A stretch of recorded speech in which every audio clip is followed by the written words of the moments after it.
Today I'm being joined by Mr. Sanjay Lazar, who lost his father Sampat Lazar, his stepmother Sylvia Lazar, and his younger sister Sandita Lazar on flight AI 182. His father was an in-flight supervisor that night. Sylvia Lazar, an award-winning flight attendant, had resigned from Air India, and she and Sandita were with his father for a holiday. Sylvia Lazar was pregnant at the time of her death with another baby. Sanjay ji, thank you so much, sir, for taking our time to speak to NewsX. You're also the former General Secretary of Air India Cabin Crew Association. You didn't lose one but 4 family members on that fateful day of 23rd June 1985. If you could just tell us a little bit more about your family members to begin with. There were 3 family members of mine on board the Kanishka: my father, my stepmother, and my sister, baby sister. My father was the in-flight supervisor of the flight, and my mom and sister were on a holiday. Okay. And Sanjay ji, if you can maybe shed some more light on the purpose. You've said that, of course, your father was the flight attendant, was part of the cabin crew, and of course, your mother, who recently resigned, she was with your younger sister on the flight for a vacation, if that's correct. Like I said, my dad was the in-flight supervisor, so he worked with Air India. He was flying on a flight duty, and there were a number of their friends who were traveling, going with them with their families.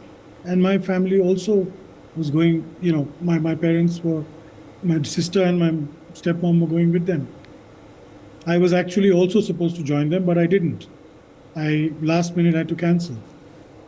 Wow. So Sanjay ji here was supposed to join his family, he's saying, on that flight, but last minute there were some changes, and because of that he is here, of course, to tell us the tale of his family and what happened.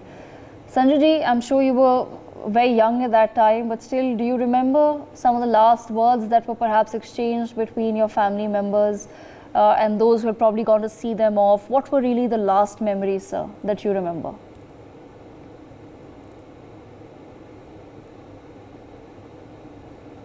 Well, the last memories of my family are pretty sad, in the sense, I don't know if you're aware, they left on a Sunday, and they left the day they were leaving. A day before that, I got my 12th standard results and I failed. And they didn't want to go.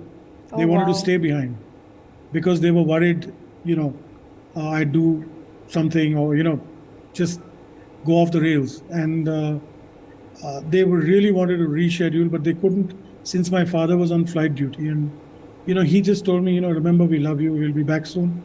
And yeah, they were distressed, and I was too.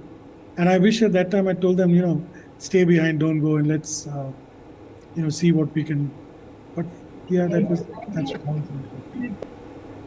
Well, I mean, Sanjay ji, I can't even imagine what, the whole experience would have been like for you.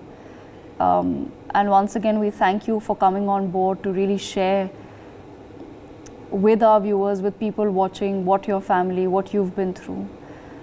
We'd also like to understand, Sanjay ji, how did you actually learn about the demise of your family members? Who informed your family, your extended family, and what really was the information that was shared at the time? I was orphaned. The entire family died. So I was the only one at home. Family, friends, my sister's godparents came over, they called me and took me over and told me the plane was missing.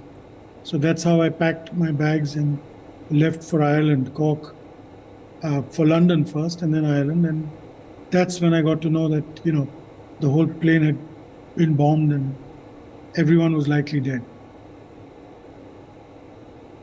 Sanjay, I'm finding it very difficult to actually, continue the conversation with you. I mean, you're sitting there with such a brave face, actually going over the ordeal again, and my apologies for making you go through this. But like I said, it's important for us to understand and for the world to know. Did the Canadian government, Sanjay ji, ever reach out to your family or share any sort of message of condolence? Once we were there, it was the Irish who looked after us in Cork. When we came back, well, I had messages of condolence from all three heads of state, from the Prime Minister of India, the President of India, Prime Minister of Canada, as well as the President of Ireland. So condolences messages have reached out, come, more than once. And that's not the point. The point is they neglected to get to the bottom of this dastardly crime. Absolutely. That is the crime. I mean, getting letters of condolence is not enough. You want somebody to look into the matter. You're absolutely right about that. So, Sanjay ji, when you learned over time, of course, when the reports and all came out that Khalistani terrorists were responsible for the bombing of the plane, what was at that point your demand from, of course, the government that was involved? First of all, there was little or no investigation for the first few years. Okay, you must know that fact. Second thing is, once the police investigation and the RCMP started looking into it, we realized that it was a complete watch-up and cover-up of what had happened. They knew well in advance of what was happening. They were tracking the terrorists for 5 months in advance. From December of '84, they were monitoring Riyadh and Parmar, so they knew exactly what was going to happen, or that something was going to happen. And even after all that, in the criminal trial, which we went for, of course, the evidence, they just goofed up and they were found not guilty. So, fact of it is, we've not got justice in all these years. Sanjay, why do you think then that terrorists who were responsible for the bombing were actually let go scot-free? There's no doubt that the terrorists responsible for this were let go scot-free. There is no doubt that it was covered up by, the government of the day. There is no doubt that intelligence agencies, completely mishandled the situation then and, let every single family of us down. And, today it's the same people who created a ruckus then who are creating a ruckus now. Whether it's, trying to foment problems in India or in Canada. That's what it is. That is the fact of life. Sanjay, before we let you go, sir, it's been, of course, many, many years, many decades now. Do you think there's anything that can possibly be done to help you get the justice, your family members who lost their lives get the justice that you've been denied? Do you think that there's something that can still be done?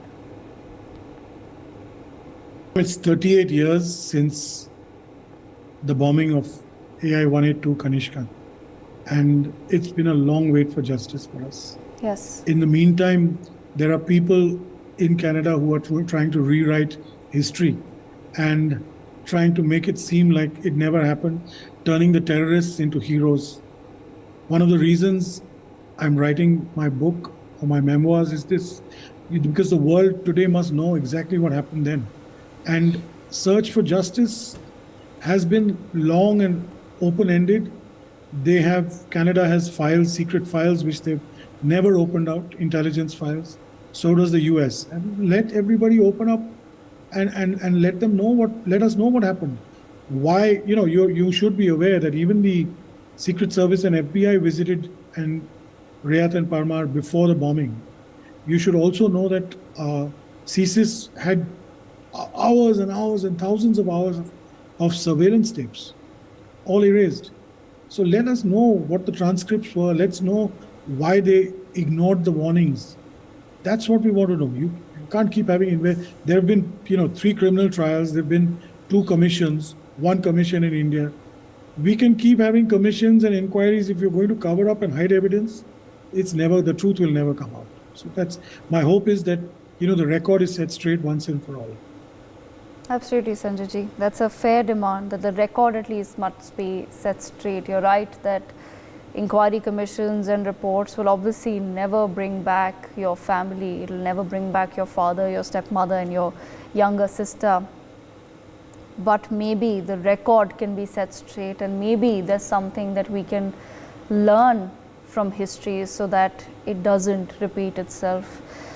Mr. Lazar, thank you so much, sir, once again for joining us on NewsX. We really appreciate you sharing more about your family who lost their lives on flight AI 182 on the 23rd of June 1985.